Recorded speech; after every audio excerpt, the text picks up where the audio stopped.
আজকের ভিডিওটা কোনো টেকনিক্যাল বিষয় নিয়ে নয়, সচরাচর করে থাকা একটি ভুলের সংশোধনী ভিডিও হলো আজকের ভিডিও। কি সচরাচর ভুল আমরা করে থাকি? এটা কি দেখতে পাচ্ছ? একটা জুসের বোতল। হ্যাঁ, আমরা এই বোতলের সঙ্গে একটা অপব্যবহার করে থাকি বেশিরভাগই। এই যে জুসের বোতল বা আমরা জলের বোতল যাই বলি না কেন, সেটাকে ইউজ করার পর, অর্থাৎ আমরা সেই জলটাকে বা ওই জুসটাকে পান করার পরে আমরা এই ক্যাপটাকে বা ঢাকনাটাকে আমরা লাগিয়ে দিই, দিয়ে ফেলে দিই।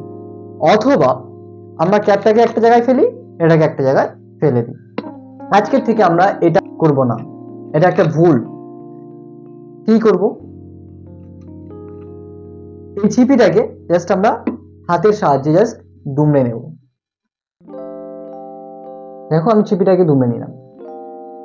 এইবারে আমরা এই বোতলের মধ্যে এই ছিপিটাকে জাস্ট এমন ভাবে ঢুকিয়ে দেব।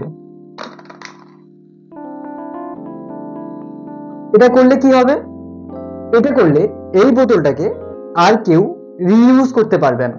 যতক্ষণ না কোম্পানি থেকে এটা রিসাইকেল হয়ে আবার নতুন করে আসবে, ততক্ষণ পর্যন্ত এটা কেউ রিইউজ বা ব্যবহার করতে পারবে না।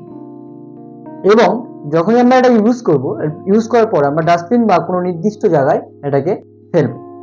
ওকে, থ্যাংক ইউ।